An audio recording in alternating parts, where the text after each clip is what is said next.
Okay, so now can I encourage us if we still know of friends, family members that we think need to be here, this is the time to quickly, give them a nudge and tell them you got to be here. You don't want to miss this one. Not only are you waiting to hear from the panelists, you also want to be here to chip in your contribution, because we know that, we've all got vast knowledge when it comes to parenting. And I think you start from day one, even if it's just from the whinging and crying and baby diaper changing, it's something. So if you know someone who still needs to be here and they're not here yet, can you quickly share with them, let them know that they need to be here and you don't want them to miss out, and you're calling them because you want to bless them with something this beautiful afternoon, Sunday afternoon. So welcome your friends, your family members. We can also see that some men have joined us, and that is absolutely fabulous. So men, if you have other men you want to invite as well, please feel free. Get them on this beautiful afternoon so that we can get to speak about this I'm so looking forward to learning so much here today. Like I said, so we want to hear from everyone, as many people as possible who, have something a nugget or two to throw in for us this evening. We're looking forward to that. So you might also want to grab yourself a cup of tea or, water, whatever you enjoy drinking, just to have that calm, relaxed atmosphere.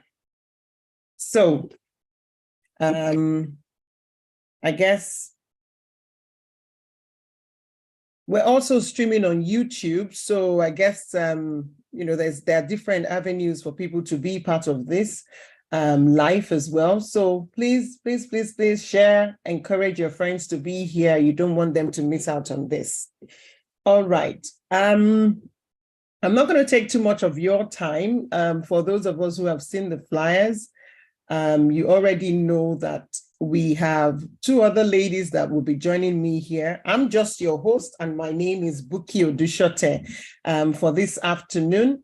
So please encourage me so I can do a good job out of this by participating, and bringing your listening ears. So don't do something else whilst you're doing this. You just want to be part of this and just, catch every single thing. Because sometimes before you turn, you realize that, whoa, you just missed something they said there. So you don't want to miss anything. That's why I've encouraged you. Get yourself relaxed, grab yourself a cup of tea, juice, whatever you enjoy, water, and let's crack this afternoon. So yes, I'm your host this afternoon, and I'm here on behalf of RCCG Trinity Chapel. The Ladies Lounge is part of the Ladies Ministry. It's a vision by our very own Pastor Jumoke, who is also here somewhere. Just, she might decide to show her face at some point. But yeah, guys, and be encouraged to share your heart this evening or this afternoon. Don't hold back. We're here to learn, and it will be lovely to hear from every one of you, as many as can. So you have the opportunity to ask questions. You have the opportunity to make contributions. So please, we have a chat box. Kindly pop your questions in there, and at every point in time, we will be looking in to take those questions or contributions from you all. So without wasting too much of your time, I will be introducing our guests who will be coming up now to join me. And those are none other than Mrs. Toyin Oshin. Can you give them a warm welcome even as they get on board to join us this evening? And also we have Mrs. Dolapo Ogunsanya also joining us. So welcome, ladies, Mrs. Dolapo Ogunsanya and Mrs. Toyin Oshin. Thank you so much for this honor, for joining us here to talk about this very important and crucial topic. So, well, I've just mentioned your name. I'm sure the people here will want to know a little bit more about you. So if you can, it would be lovely to introduce yourself. to the people here, let's have a little bit of insight into how many children you have, because, you know, they want to know, why would you be talking to us about this? Or what do you have to say? Do you even have children to start off with? So let's know how many children you've got. Also, share with people your background, just generally. Let's know a little bit more about you. And of course, if you can just tell us very briefly what you think about the topic we're talking about today. So, can I go first? Go first. All right. Right. Good evening, everyone. It's nice to see everyone here, and thank you so much for having me on this forum. You know, it's such an interesting topic, and it's very nice to know that there's some daddies, uncles, you know, on this forum as well. So yes, my name is Toyin Oshin. Some people know me as Toyin Salami, you know, right?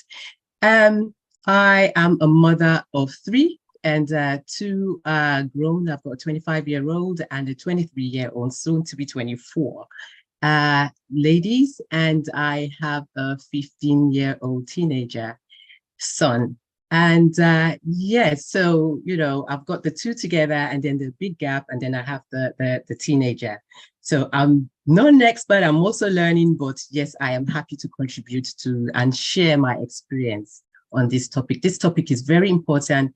I won't say it's long overdue, but it's something that, you know, is very relevant to this day and age, very challenging times, you know, whatever age your child is. But yes, it's very nice that we're here to talk about this topic. Thank you.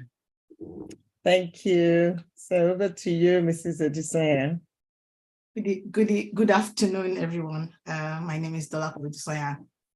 I'm a mom of 3. I have a 19 turning 20 next month.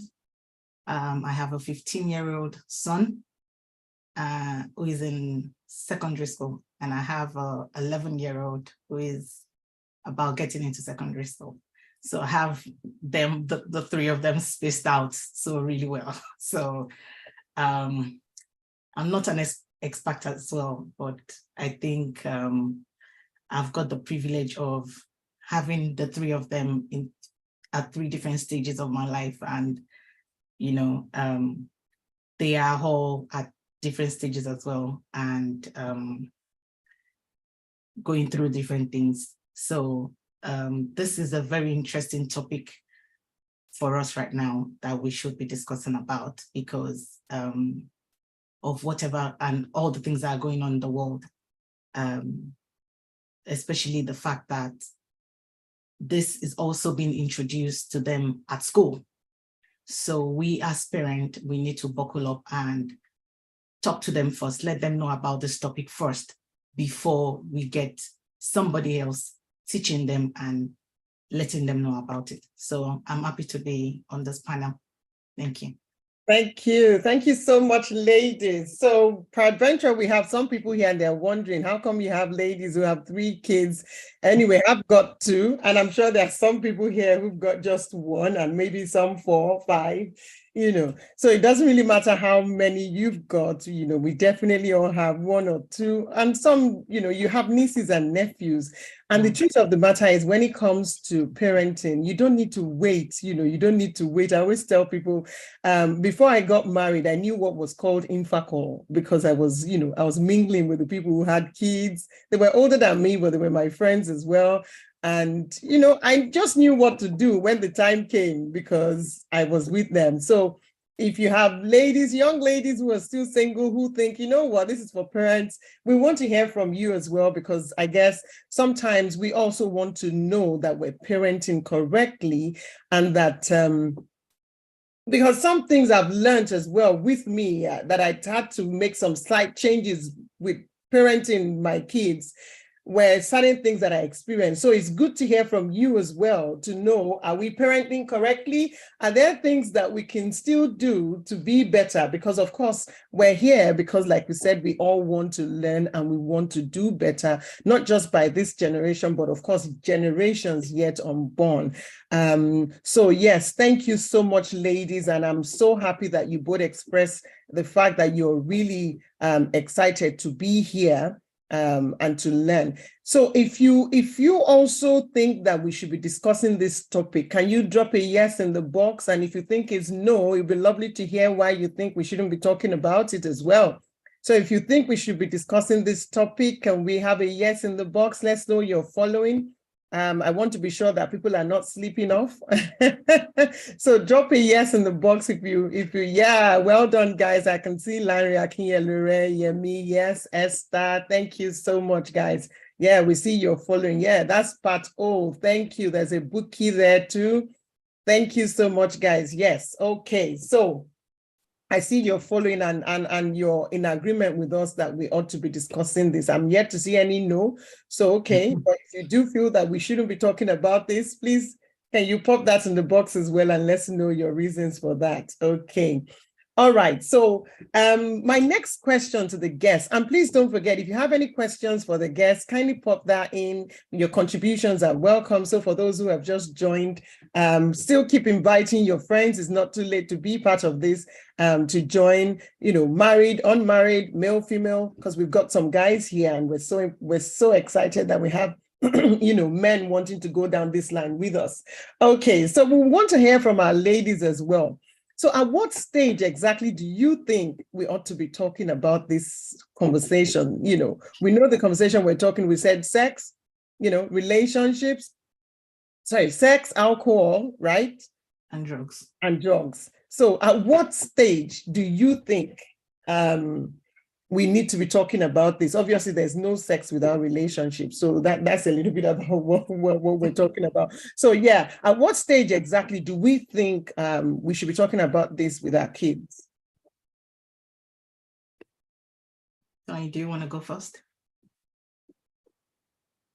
Right, as Dolapo rightly said, they're already introducing this at primary school age where they're doing relationship education.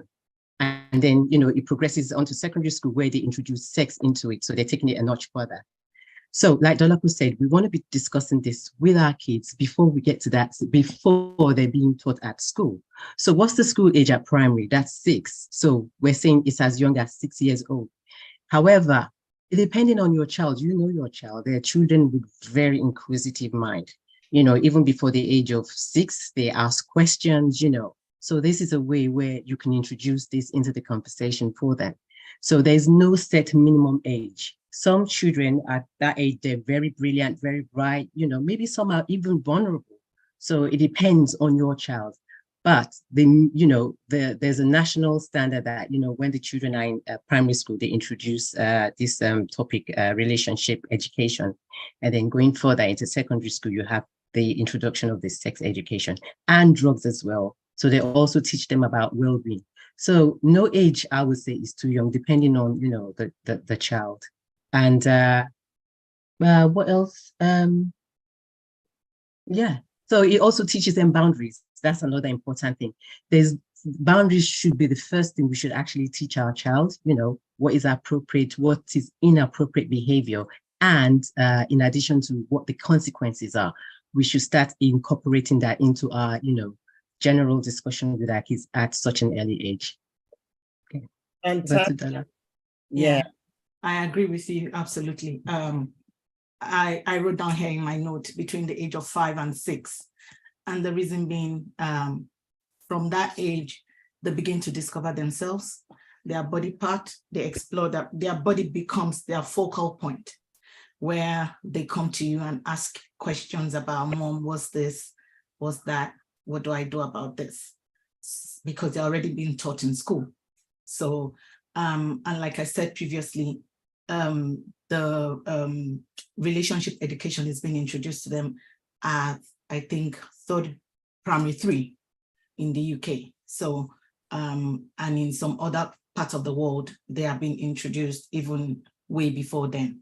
So we, as their parents, we want to be their first point of call, the first person they can trust, they can come to when they have issues or challenges. So I would say, let's start early so that they don't get the other information from outside. They believe us, they trust us, they know us as parents, as their carers. So when we instill in them things that we know that are the truth, they tend to understand, grab it, and then hold on to it, as opposed to when a third party or a teacher or somebody else is teaching them this. I also wrote in my note that children will explore through touch. So from 5, some of them are already becoming independent. I need to brush my teeth myself. I want to have my shower myself. So, you know, they already start to discover their body parts. So we need to let them know that, you know, this is your body, setting boundaries, setting privacy as well. You know, we need to teach them all of that. Also, their body parts should be named correctly. So I discovered, especially amongst our race, we tend to call the body parts some funny names, which at the end of the day, you don't want them to get confused when they now get to school or when they're being told about it by a third party. So if you are going to name their body parts and tell them, this is for a girl and that is for a boy, this is your private and that is your private, so you keep your private private. They tend to understand at an early stage. So I would say, don't let us get them confused. Let us always tell them the truth about their body parts, about sex, about drugs, about alcohol, whichever one, you know, you want to pick and discuss with them. And I would say the 3 of them, they go hand in hand. So if you say, for instance, you decide to talk about sex, you might as well incorporate drugs, and you tell them also about alcohol, you know, because if you abuse one, then you find out that you tend to want to abuse the other. So I would say we'll start early as well. Fantastic. Thank you, ladies. Thank you, Mrs. Odusoyan, for that, and Mrs. Oshie as well. So, I mean, something kind of stuck out to me from the conversation. You both mentioned that it's important to start, you know, as early as possible, considering the fact that in schools now, quite a lot of things are being taught. And this just reminds me of when my daughter was just about, I think she would have been around 5 then. She loves, I mean, she still loves reading. She loved reading from a very young age, and she could read anything. So I remember her going to the church bookshop then, and there was a book about something about my body, something about sex anyway. So she picked the book. In fact, I almost paid for it, but I just flipped, you know, when you flip through a book just to see what the contents, and I realized that the book was quite explicit, you know, as far as sex was concerned. I saw the male, female line on, you know, like images that I thought, okay, now this girl is too young. I was so, I thought to myself, no, you can't have this. In fact, it's so funny. I found both of us running around in the church that day because she read the book and I was trying to run away from her with the book, you know. But anyway, eventually, I think I bought the book, but I took it home because, of course, I knew I wouldn't she wouldn't let me rest if I didn't take that book out of church. So I said to her, don't worry, I will show you later. But I couldn't just expose her to that at that time. I mean, now this is some years, like some 15 odd years or even more ago. Now, we said it's good to expose them to this conversation early. But how far do we go when it comes to that conversation? When you're having this sort of conversation with those sort of children at that age, how much do you tell them at that age? How much do you possibly tell them? How far can we go with this conversation with those sort of people? Well, their age, the younger ones. Okay. So as we mentioned earlier, in the primary school, so the emphasis is on relationships and, you know, staying safe because, you know, children nowadays are all digitally and technically sound. So, but then when he goes to secondary school from the age of what, they go 11, that's when they start to. Yeah. At the age of 6, that time, it's probably her mind is not even developed towards that. That's too young. So they don't have that in school. So up to the parent, I'm comfortable, you know, going as far as, you know, describing that to the child, talking about that to the child at that age. But, you know, there's the one about boundaries, you know, this is your private part. Is inappropriate for someone to touch you in this way and that way. So I agree with you. At that stage, that would have been too much information for the mind. What would it benefit them at that age? Would they actually understand it? But then going to the ages of 10, 11, then they have more likelihood of understanding.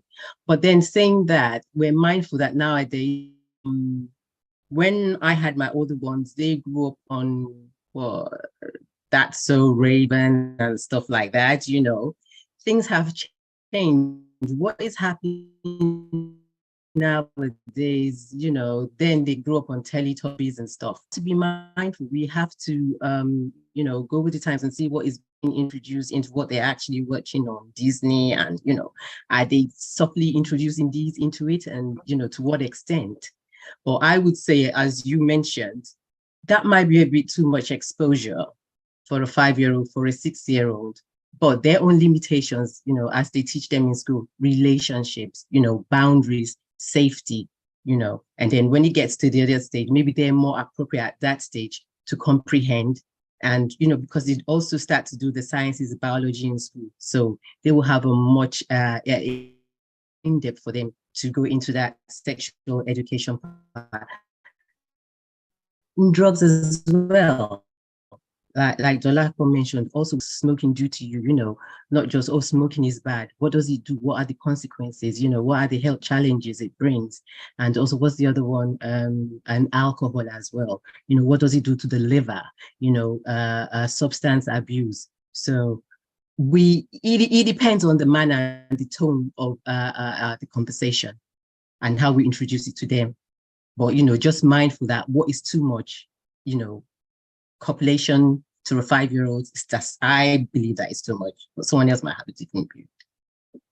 Okay, thank you so much. Yeah, so if you have a different view, and it would also be really nice to hear from parents who have like younger children, maybe within that sort of age range. So we have an idea of what it is they're telling them or teaching them in school.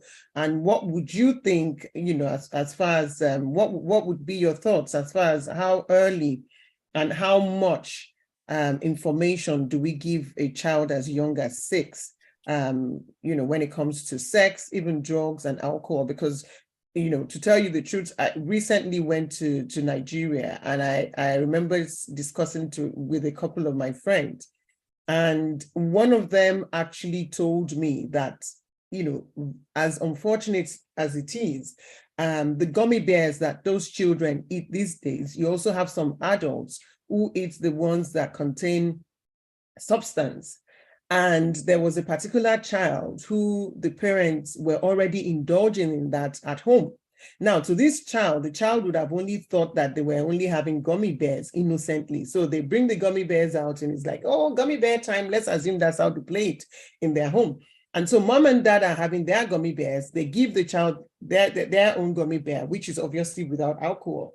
Now, on this fateful day, this particular child probably had run out of their own gummy bears and went to where mom and dad's gummy bear was, took some, and even took to school and shared with some of the children. And a particular child who had that gummy bear ended up in hospital.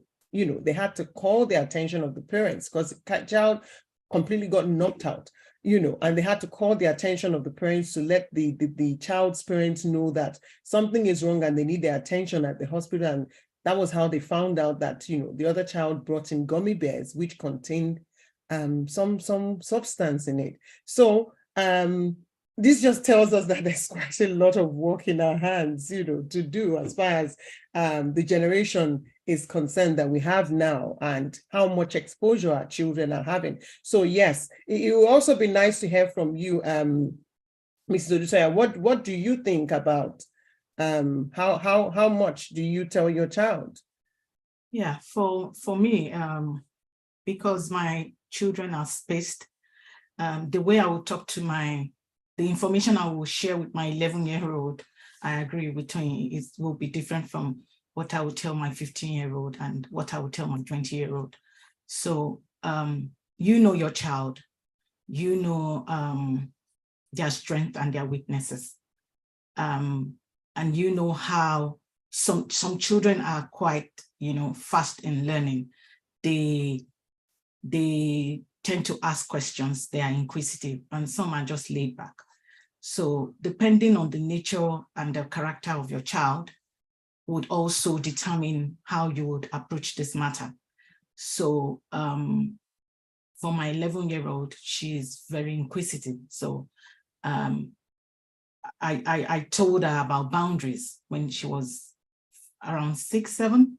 That was when I taught her about, this is your body, just like what they would teach them at school, just boundaries and relationships and safeguarding. For my 14-year-old who is already in, 15-year-old who is already in secondary school, I needed to sit him down and let him know about sex, the consequences, drugs, the consequences, alcohol, the consequences, because you cannot put your hand in something that is bad and don't expect a consequence. So you need to let them weigh their options. This is how it is. And what does the Bible also say about it? You also need to take them back to the Bible and then teach them, expose them to that, and then let them know what the consequences will be if they go against the word of God, if they go against what is supposed to be obtained. And likewise, my 20-year-old, I started early, even before she went to uni. So she knows better as well. So depending on the age, the nature, the character of your child, that would determine how you as a parent should approach this matter. So don't go exposing a 5-year-old to the content of what a 14-year-old should be consuming. That is what I would say. But, there should be no sugarcoating or trying to let them feel afraid, if I can use that word, about sex. Let them even know that is how they came, but it was done between mom and dad who were married the legal way, not outside of marriage. Thank you. Fantastic. Thank you so much, my sister. Please, thank you so much. I can see a couple of comments in the chat box. Please do keep them coming. We really do want to hear from you at this point as well. I'll read a few of that. So somebody has here that at 5, 6, you need to start letting your children know that they can come to you with anything that makes them uncomfortable, no matter who it is. So whether it's an aunt, uncle, irrespective of who they are, a cousin, we're being advised. I think this is just the nugget for everyone, that just, ensure that you make your 5, 6-year-old child know that irrespective of who it is, feel free to come with the conversation. I think one thing that Dolapo also said so keenly there is to ensure that you don't make those children afraid of this subject matter, because unfortunately we do have some parents who they themselves are also afraid to even talk about this particular thing, and that takes us to that very quickly. So I know that we do have some parents here who might not have had this sort of discussion with their children. One, maybe because it's not something they experience themselves growing up, which could be a challenge, because they're thinking, how do I possibly start this sort of conversation with my child? So do you have any concerns as far as the subject is concerned itself, as in this particular subject? And if there is, what are the concerns, or what are the things that could sort of hold people back from not wanting to discuss? And how can they overcome this, if that's the case, for those who are struggling at this point and they are yet to have this kind of discussion with their children? Because some are even thinking, you know what, it's already past the age, there's no point. But the truth of the matter is, I will get there. There's something I'll share with you, but I'll get there. I don't think it's ever too late. But it would be good to hear from our panelists.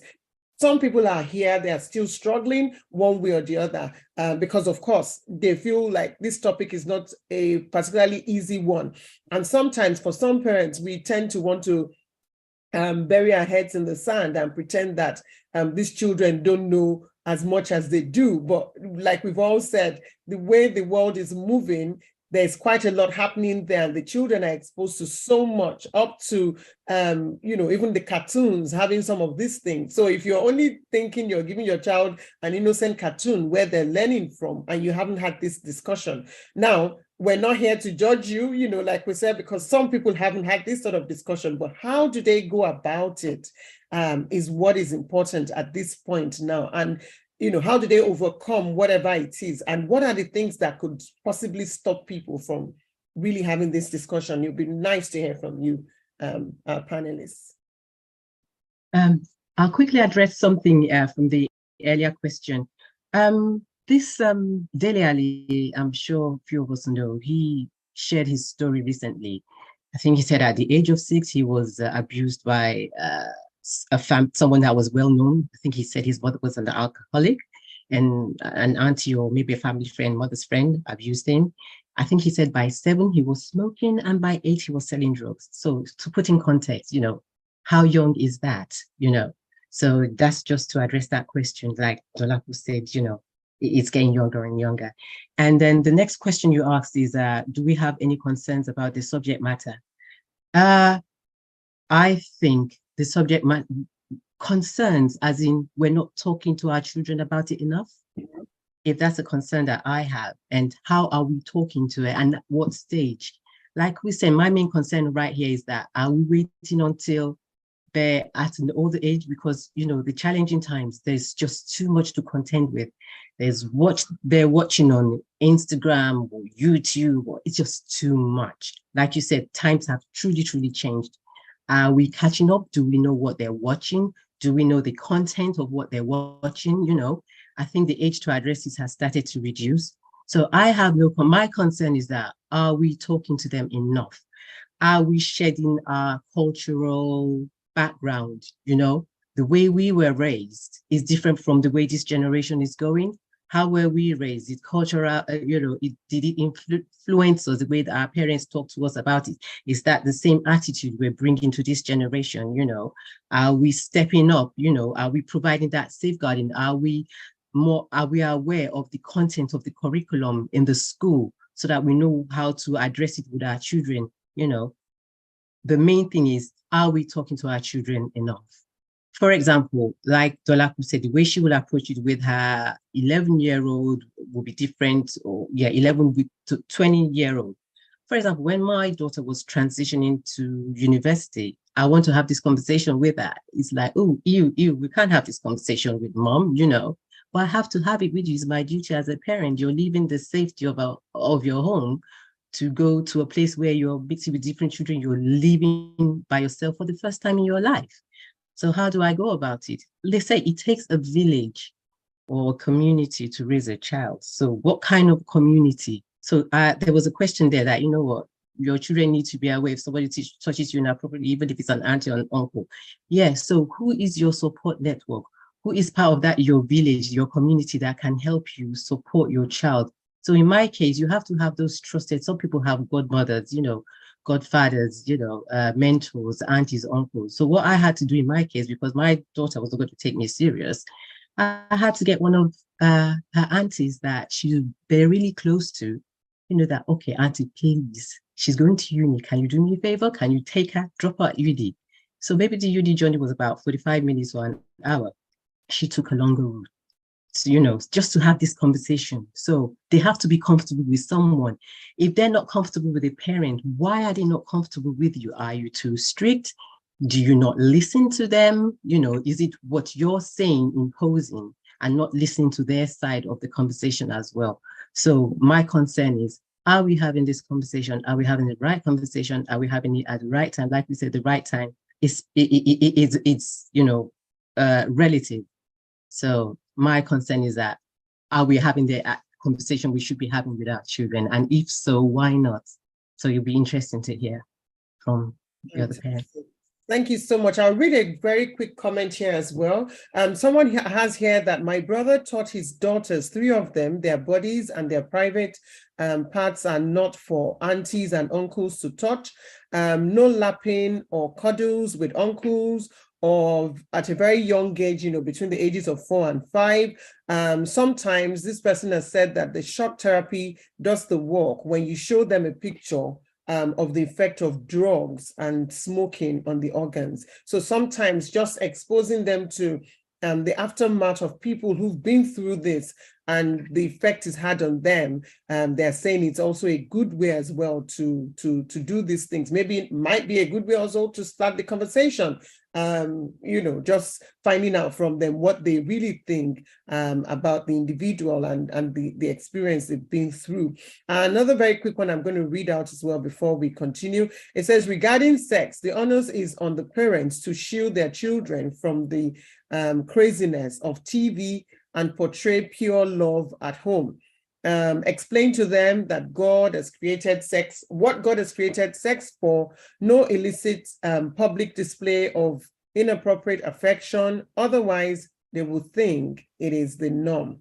And in brackets, from what they see at home. So this is sort of honing on the fact that as parents, we also should be good role models to these children. What they see at home, one, and also try to shield them is our duty. Like they say, the children have been given to us by God. We're custodians, caretakers, as whatever word you want to fill the gap with. We're not the real owner of these children. We're just helping God guide them. And to be able to do a good job out of it, we've been told we need to be more connected, in tune. Okay, so let's hear from you, Mrs. Odusanya. What are your thoughts about how can these people do better? Those who want to honestly have this discussion, they haven't. What are your concerns, and then how do you think they can go about it? For me, I think the time is now. We can't keep, just like Tony said, the way we were raised is not the way these children are being raised. It's not the same environment anymore. It's not the same things they are being exposed to. They have so much content to consume out there. So we as parents, we have the duty of care to instill in them and keep at it. I always say, as a parent, when I say no, my no is no. And if you're parenting with your other partner or your husband or your wife, I tend to see a situation where our children are really smart. We cannot underestimate that. They are so smart that sometimes they know how to play on your intelligence. So you as the parent, you also need to, keep up at it. If both parents say no, and they know that if they come to me, it's going to be no. If they go to dad, it's going to be no. Then, that settles it. So if we come from a place of love to share this information with them, a place whereby they are comfortable, like Tony said, she had to use somebody else that they could trust. So who is your child's best buddy apart from yourself in the family? Your body of network. Who can they rely on? Who can they listen to apart from you? Just let's assume that, after you've tried, yours is not working. Who can they talk to? So there has to be that one person in the family. Is it dad? Is it mom? Sometimes you find out that the girls, they tend towards their dad, and then the boys, they tend towards their mom. So if I feel, okay, fine, if I discuss this topic with my son, is really going to sink in, then I will do the honors of talking to him. If you know or you feel is your spouse, your other spouse, that can talk to a particular child, then let them, put the foot forward and then do it. Children needs to be comfortable. We as parents, we cannot overreact when they come to us with questions. My 11-year-old has asked me a question I just couldn't believe came out of our mouth about sex.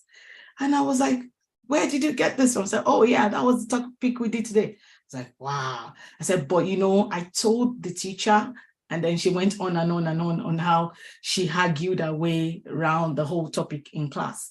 And she made the teacher to understand that this is her stand, and this is what she believes in, and this is what she's been told by her parents at home. So we need to give them that information first. Let it come from us first, from a place of love, from a place of trust, and not holding or hiding anything from them. Because at the end of the day,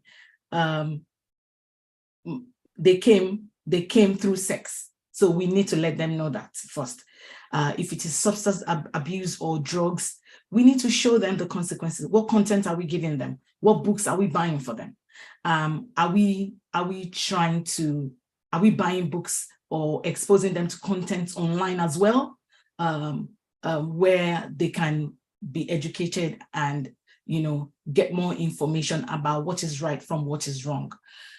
I always tell my older daughter, I say to her, on our social media page, you guard yourself. When you guard yourself from all the pages you follow determines what filters back to you. So that is guarding yourself. So when they guard themselves, few things bad out there would come to them. So it is something we need to do now. If your child is over 5, 6, 7, introduce it to them softly, speak their language.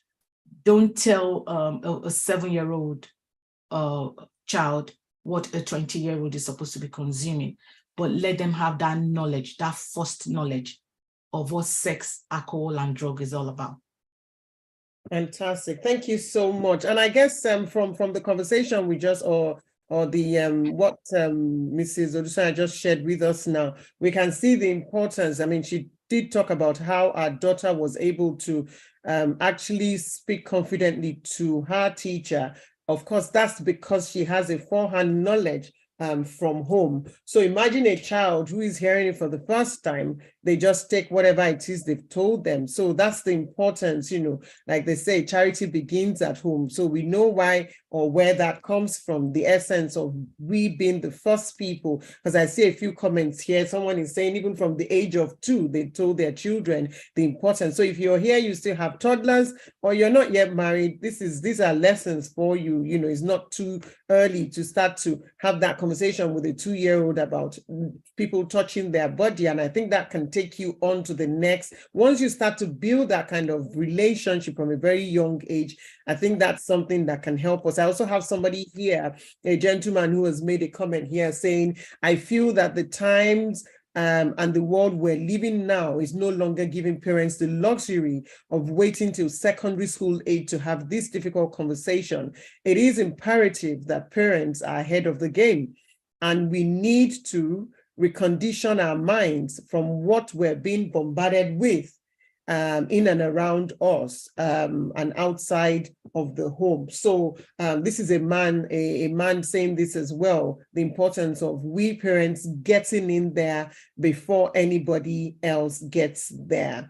So somebody also has said, okay, currently in the year 2, which is here in the UK, because I'm aware that some people are joining us from abroad as well, because we're on YouTube, so so for youth year 2 in the UK here, which are like within the ages of 7 and 8, children are already learning about the body parts of male and female and how babies are made. So we need to get ahead of the school curriculum, most especially these days that, they're not even just talking about male, female now, there's more on the table. So I think it's just important that the education, we can't honey enough based on what the panelists have told us this evening, and also what the contributions have come through. The contributions have come through as well. We must be the first, which means don't disregard the age of your child at this point in time. Just make sure that you have age-appropriate discussions with them. Okay, now as we're going, it's about 16 minutes to the end of the session. Normally we aim to finish at 5 o'clock. I still have a couple of questions here that are not answered yet, and I know that the people, panelists here still have quite a few to share with you as well. I don't know if you would like us to extend, can you pop a yes? And if we do extend, it's just going to be for 10 extra minutes so that we can try and get through as much as we can this evening. So if you don't mind us extending and finishing at 5:10, let us know, pop a yes in the box. Let's see that come from you. That would depend on how many yeses we have. Then we know that you're happy to stay on. Yes, I can see some coming through. Thank you. If you still want it, I don't mind. Yes, extension. Yes, yes, yes. Thank you. Thank you, Lamide. Yes, MM2. Thank you, Abraham and Path. Thank you so much, Bumi. Okay, so we got some permission to extend. Fantastic. Okay. Pretty soon we're gonna have, I'm gonna call on PJ. She's here somewhere to quickly say something. I think there's something she wants to say. Like I said, we've got some questions. We still have a couple of more questions for the panelists at this point. So PJ, can you kindly unmute PJ? Let's hear from PJ. Good evening, everyone. My voice is really bad. I hope you can hear me. We can. Good evening. Thank you so much, our panelists, and to our facilitator. Thank you so much. I'm on the road in Lagos, Nigeria, so sorry if you're hearing any filtering noise. Thank you for sharing and being practical. There is a question here that I think we need to honor very quickly. It says, how do I start the conversation? I think the hardest things for parents is that they don't even know how to begin talking to their children. Now, there's nothing to be shy about when it comes to your child. It's your child, all right? And you have to know that if you don't speak about it, there are people out there that are willing to talk to them about it. So just sit them down as you will normally have a conversation or even in the car. And first of all, check what they know. Now, for the younger children, start with the body parts, like people have said, and tell them to set boundaries. I think that is very important. Now, when they get to a particular age, you know, children's understanding it varies. So some people will say it is at 5 o'clock. Some people will say it's at age 5, age 6, but you know your child. Some child can even start from age 4. If you tell them that sex is something that brought them to the world, mom and dad had to do this and that. Now, you might blush the first time, but by the time you speak about it the second time, it becomes normal to them, you know, and hearing it from a safe person, a safe space is the best thing. So start gently. Now, if they start reacting, you know, they can say, oh, what are you talking about? Just tell them that I want you to understand that there is a need for it now, because somebody else might want to come and talk to you about it. And then let them ask you the questions, you know, prompt the questions, or you can get them if you have different ages, you know, you can check with the older child that what kind of discussion would they have felt really comfortable with at a particular age. That tells you how to start off the younger ones. That's all I want to say for now. My voice is really... Thank you so much, PJ. Thank you for putting through even with your voice. We heard it loud and clear, and thank you for those contributions. And great, I'm glad. You know, I truly really agree with her about checking with the older siblings. So even if you think that you only have one, you know, you might have a niece, a nephew that you can find out from, you know, what they would want. Because there are times I send my daughter, you know, to just speak to my son about certain things, and because they understand each other's languages, you know, it's an easy way. I remember when she was she recently, well, that's a long time, when she left home then to go to boarding school, and the brother was so upset. He was, you know, that's another. And at some point she was now saying to me, I think I did complain to her that, oh, your brother, I would just stay in his room, you know, maybe you can have a word and all. You know, she came back and told me, you know, Mom, I spoke to him and I did say to him that, you know, you really need to start to hit it up with Mom now and talk to her more, because, you know, she really wants to know what's happening with you and that. And in all fairness, that did the job. I didn't even have to pressure again. It was all done. So it's so important that sometimes, you know, when you're maybe struggling to communicate with the younger one, if you have somebody older who is quite close in age, they can tell you their language, what will work, that you can work with. And like PJ said, please don't hold back. You've got to think about the bigger picture, which is who gets there first and the effect that it's going to have on your child, because God forbid they have the wrong person get there first. We don't want to get them in a place where we now have the regret. So it's better we bury our prides, forget about whatever we feel. And just one other thing is go on your knees, pray about it, and ask God to lead you. You'll be surprised that you start the conversation and you'll be thinking, wait, it was even so easy. So that takes us to the next one. So I've got some questions here as well, which kind of tallies with what I'm going to be asking the panelists next, and it's talking about, okay, so we've got some men here as well. We've heard that sometimes, it's easier for fathers to talk to boys and then for mothers to talk to the girls. What do our panelists think? Does it really have to go that way? Because it doesn't necessarily mean that, because you're female, then you'll be able to deal with it better, or does it, really matter who goes there to speak it once you're actually communicating? So what let's hear from you, because people want to know really. Right.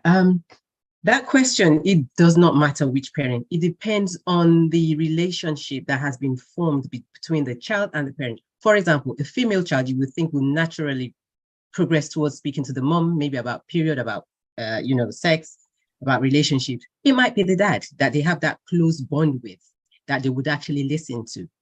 And it also depends, because I was picking brains, and I had this friend, and I said, oh, how did you discuss this? Who took charge of discussing this conversation? He said he was the one that did it. He talked to his daughter about periods, period care, personal hygiene and all that. So, I said, well, why couldn't the mom do it? He said, yeah, they talk as well, but, I also talk to her, maybe when we go out on the stroll, I gently drop it in, and again, it's good finding the right time, the right environment. Please do not start to talk to your children about this, maybe when you're about to scold them or they've done something, you're telling them, oh, they're going to switch off. So, find what they like to do. Maybe you're going for a drive, you're going for a walk, you're playing a game, and gently drop it in. So it doesn't matter. And likewise, it might be the mom that can reach out to the son. Some sons are so clingy to the mom that whatever the mom says, they will take. So it doesn't matter. But it would be nice for both parents to, be able to speak to their children about this. But if that doesn't happen, and it's across that, it's the dad that speaks to the daughter, is because they have that kind of bond, that kind of relationship. Fantastic, thank you. And I have some comments here. Someone is saying here, and this is a female, definitely says, I asked my son what he knows about vaping, and I took it from there to correct. Yeah, I put that in there. Yeah, in answer. Yeah, that's another way of getting to start the conversation. Find out what they know. And he said something about, oh, they say it's a way to prevent, it's a substitute, it prevents cancer. But I said, okay, or in vaping, do you know what is inside the vapor? Okay, it's not tobacco. So, start to correct those myths and that misinformation and give them more, information and knowledge. Fantastic. I still have a parent here who's put here, how do they start, this discussion with their 9-year-old? I hope some of the things that has been mentioned has answered your question, but if not, please do let us know, if there are more, ideas. And if you have an idea, please, drop it in. Let's know how you started your conversation with your child, maybe at that young age. So that these people could go away as well. Because what we want people to do today is, the holiday is fast approaching. Some have even broken up on holiday now. We can seize the opportunity of the holiday time to have this conversation before the next school year starts and begin to take it from there if we've not, because this is a time that they'll be spending a lot of time with us as well. So this is a very, very good window that we can seize.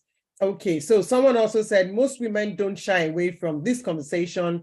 Do men find it more uncomfortable to talk about these topics, especially with our boys? So what are the men saying? Men, let's hear from you. This is a woman, she's just thrown it out to you. Do you shy away from talking about it? Do you struggle? Like what my sister just said, I have a very good friend as well. It was her husband that talked to her daughter about the whole thing about periods, the whole sex thing, because she had that kind of relationship with the dad. The dad was so close. And she said, you know what, she struggled to do it. And she just said to the husband, you know what you're doing, you know, you can, all these things are no big deal. And some men are quite hands-on when it comes to things like that. So like she said, men, we want to hear from you. What are your thoughts? Someone is asking you here as well. Do you feel uncomfortable? And, you know, let's see how the women can chip in ideas of how you can get to do that also yourself. So let's hear from you, Mrs. Odusanya. What are your thoughts about, you know, male, female, who should be doing this?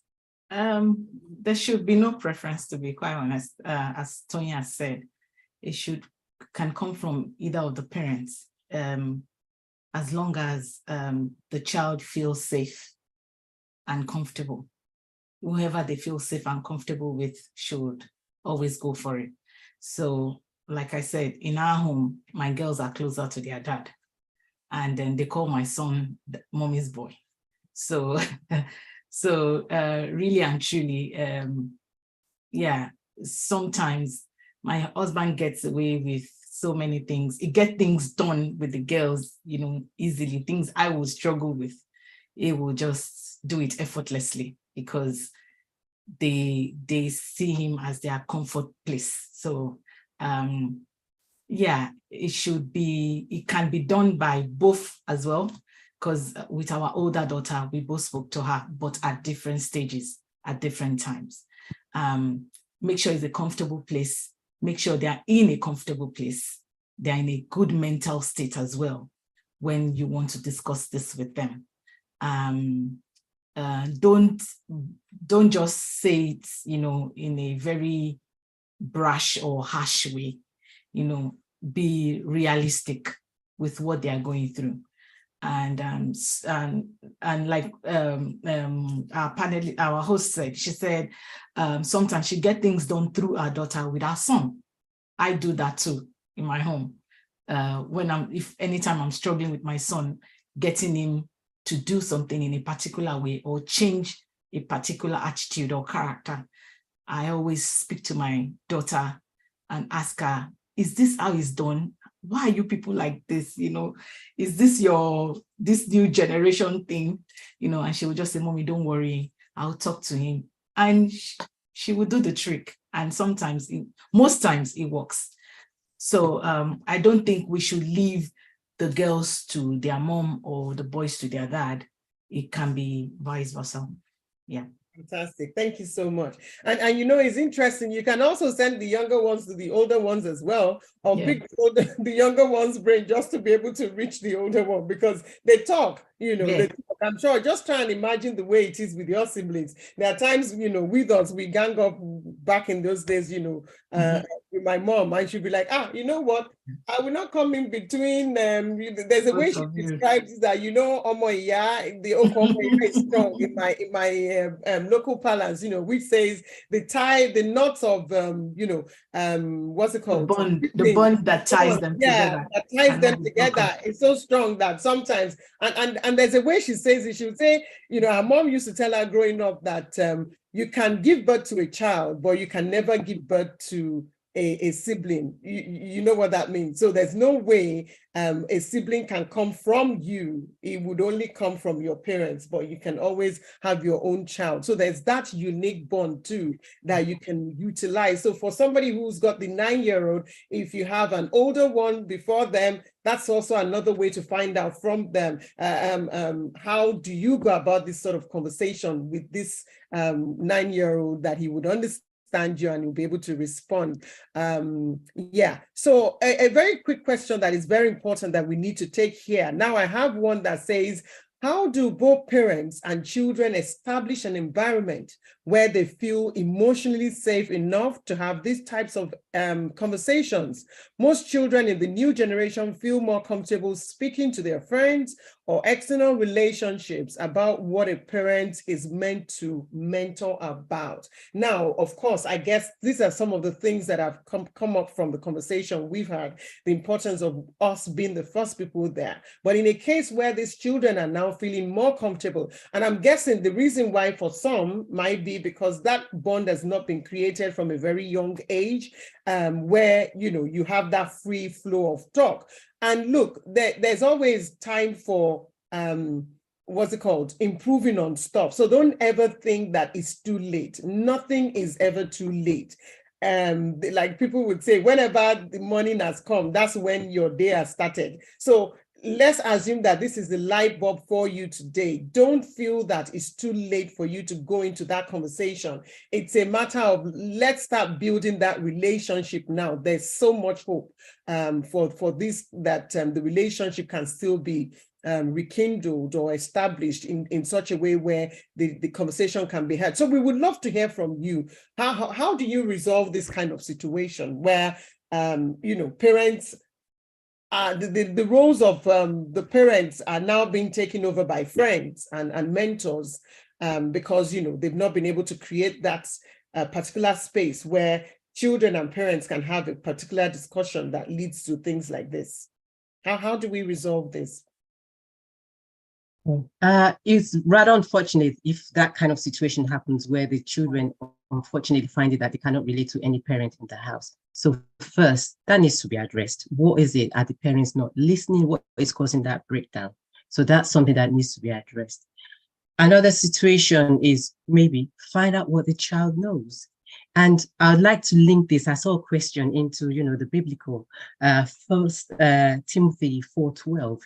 Let us not despise your youth, the young ones. Let's not despise their ideas. Let's not silence them. Let's listen to them. You understand? We're the older generation. They're the new generation. Change. So let us draw to them. Let us try and understand them. They might not be right, but let us just listen to them. What is it? Maybe that will help us to get to the root cause of why those relationships have broken down. So in answer to the question, how do you go about this? You have to reach out to them. It's our responsibility as parents to act as the parents, to draw these children to us, to draw them close to us. Respect their ideas. It's all about love and respect. So we have to love them regardless. They are our children. And we have to also respect. Respect is both ways. So we have to listen to them as well. And if they still feel they cannot talk to us, like you said, I've got 2 other children. If needs be, I'll ask them, please find out for me. Maybe I'm not speaking their language. I'm not speaking the younger one's language. I'm not reaching them in the way. We might be saying the same thing, but I'm not just reaching. So I will reach out to the older ones, like this older siblings, to help me to speak to the younger one. So we have a duty. We have, it's our responsibility to safeguard, to reach out to them. But the main thing I'll say is that love, respect as well. According to what First Timothy 4:12, we should not despise the youth as well. We should listen to them. We can learn from them. Yeah, thank you so much for that. So, Mrs. Odusanya, in answering this question, I've got someone who has it here that, do you have to tailor this conversation as well? When it comes to, talking about, do we tailor it to the environment we find ourselves? Do you think it's different, how things work in the UK compared to America, Nigeria, India? The different parts of the world. Do we have to tailor this conversation as well? Because we're trying to create an avenue where we're talking to the children now. And in doing so, and making sure that we have that safe space, do we also consider our environment, or do we do it out of context? Absolutely. It would be good to tailor it to the environment where that child is being brought up. Because for each country has its own each country has its own, I don't want to use the word demon, but has its own territory of whatever goes on there. So in America, for instance, they teach them this religion education from when they're in 2nd grade. And here in the UK is when they're in 4th year. So yeah, absolutely. I would say tailor the conversation by bringing up things that are, realistic things that are happening in their environment, in their world where they live in. Also tailor it with wisdom, your own wealth of wisdom that you have, and how you also experience of how you were raised. By the time you merge the two with with what is happening right now in their own world, you can simplify this and bring it to their understanding of this was the way it was before, but now I understand, and I can hear you clearly. I know this is what is going on in your own age and in your own era and in your own time, merging the two together, your own wealth of experience, wisdom, and, where they are being raised should also be considered. And also, I would say, as parents, we need to listen to our children. There are times my children will come to me, they want to talk to me, but I'm distracted, I'm doing other things. But I've realized that now, as they grow older, they just, they walk up, they look straight into my eyes and say, Mom, you need to listen. And I will just, now this is getting serious. I will have to drop everything I'm doing and then focus on them. We should not get too busy for our children. We should not we should not assume that they know it or they will learn it. Let it always come from us first. Yeah. Thank you. Thank you so much. Very quickly, I mean, that bit about listening has come up a couple of times, and I would sort of re-echo as well. I recollect back in the days when my daughter would say to me, Mom, you're not listening. And what I was able to decode from her telling me you're not listening is because you're interpreting whatever they're telling you incorrectly.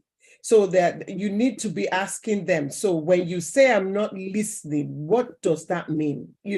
Is understanding what you're not listening means to them, because most times you think that listening is just, sitting down there and listening to everything they're saying. If you're misinterpreting them, that shows you're not listening because you're not hearing what they're saying. And that means you're not having a conversation. So it takes two for a communication to take place. And if one is speaking and the other person does not hear correctly, then you have not had a communication as far as communication is concerned. So listening is so key. Find out what your kids are saying when they're saying to you, you're not listening. I've got a few comments here. Some people are saying here that, we also need to watch what we're listening to, what we're exposing the children to, even within the home sometimes, because these are some of the things that can be an issue. And some are saying we shouldn't bury our heads in the sand and pretend that these things don't happen, but these conversations are the sort of conversations we need to be having with our children. We need to talk about menstruation because they talk about it in school. We need to want to hear from them what they know and what they think about these things and their level of awareness.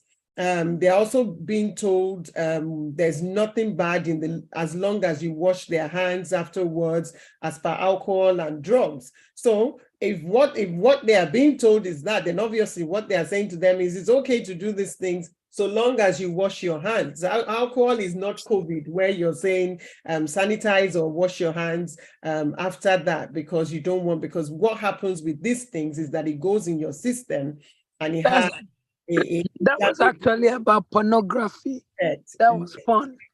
Exactly. Yes. So, pornography as well, it would be lovely to hear what your ideas are on that as well. Someone has talked about, even hearing about masturbation, start teaching them about all of these things, because these are some of the things they discuss with their peers. They're being told in school, they watch on TV. Cartoons, these days has loads, and whilst they're at the playground, they're also exposed to all sorts every day. So combating the thoughts and making sure that we're able to channel it towards the mind of Christ is very, very important, knowing fully well that that's the background we've got, and the Bible encourages us to train our children in the way of the Lord. I always say to people, that's why God said children, he didn't say adults. But look, seriously, even if you are at this point now trying to deal with adults, it's never too late. I remember a conversation I had with my daughter not too long ago. I did say to her that, look, I'm just trying to find out from you, as far as discussing with sex and all of this with a grown person is concerned, do you think I did a good job at telling you this at the age I did? And she said, well, Mom, I always tell my friends what you told me was basically, what God expects from us is to keep ourselves, but the world thinks that, it's okay to have sex before marriage. And that's all I took. And I was like, oh, was it that brief? She said, yes. Now, I thought I did more, at the age that she was just going into secondary school. And this is her having the discussion with some of her friends. And she said, you know, what I've realized is that I've found some people who, she said, I've only made my decisions based on my relationship with God and the things that I know and I expose myself to, because I did do a bit more reading in that area. But that she's found that there are some children as well who've actually derailed, but they are struggling now because what their parents have told them is like, it's the end of the world. So once it happens, you've done that, you know, you are now a bad child, there's no going back. And some of them are not even wanting to return back to God because they just think that, you know, that's it.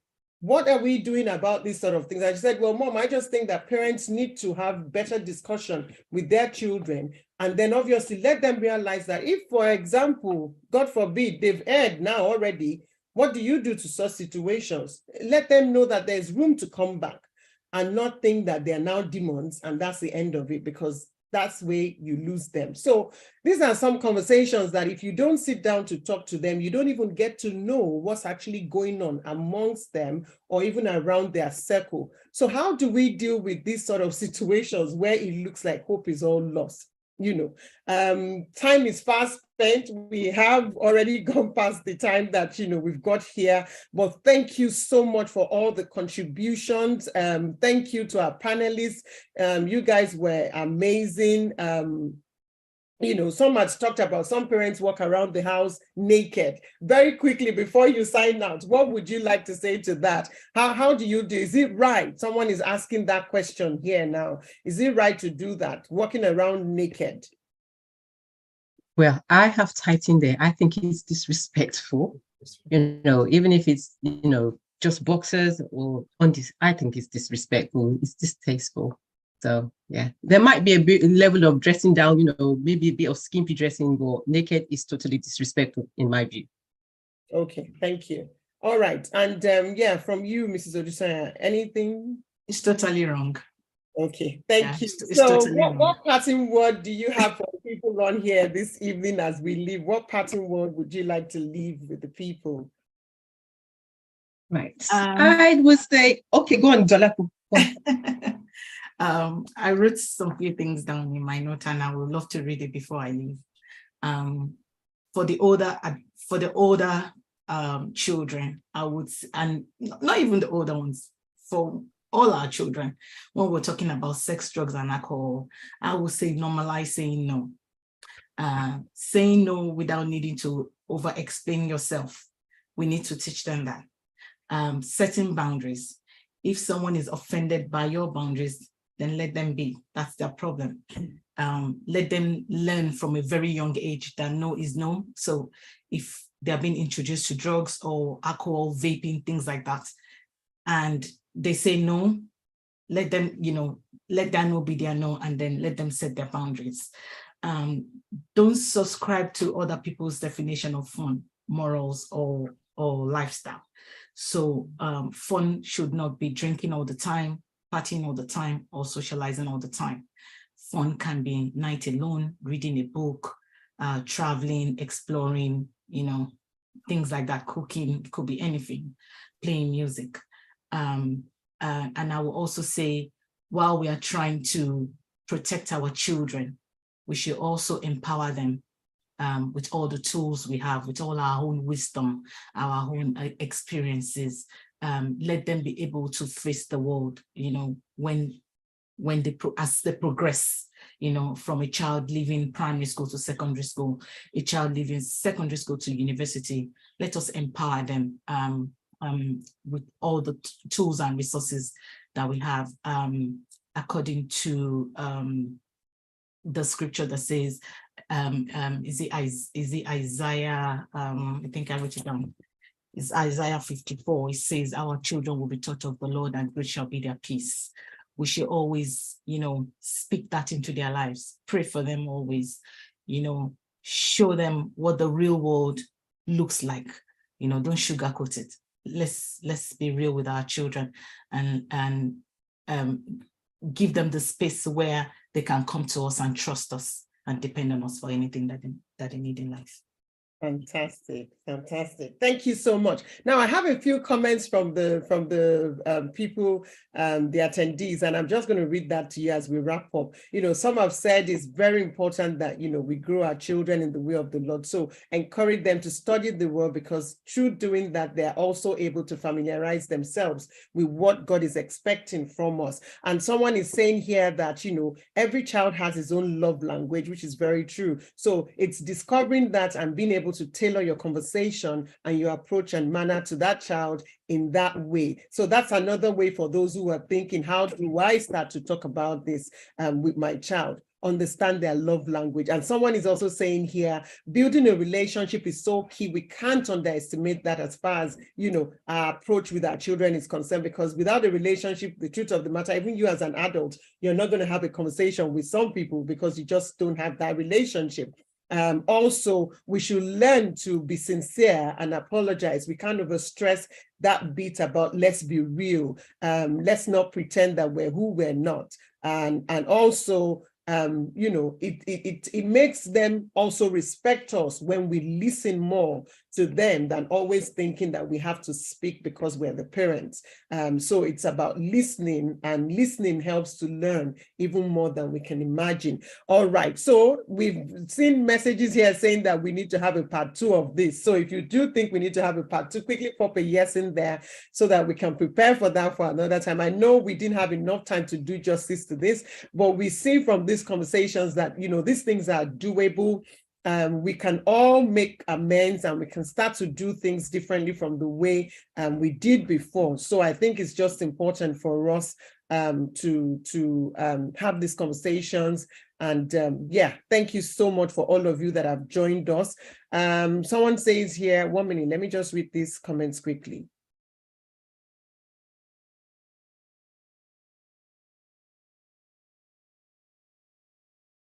Okay. So I guess this has taken us to the end of this particular session. I see a couple of yes here. Okay, yes, part 2. Yes, part 2. Okay, so thank you so much to every single person who has made contributions. You see that we're all valuable in one, in each other's eye, and we need each other, you know, when it comes to this parenting. Like they say, one tree does not make a forest, and it's so important, you know, that we're able to support one another as we go along. We're hoping that the next time we come back, you know, on part 2, because it looks like there's going to be a part 2, you know, from what I see people sending in here. When we come back, I'm sure we would have more people participating and telling us more, because they have actually had this sort of discussion with their children, and they can see the difference that is making. And it's also building that bond that we've always longed to have, you know, with our children.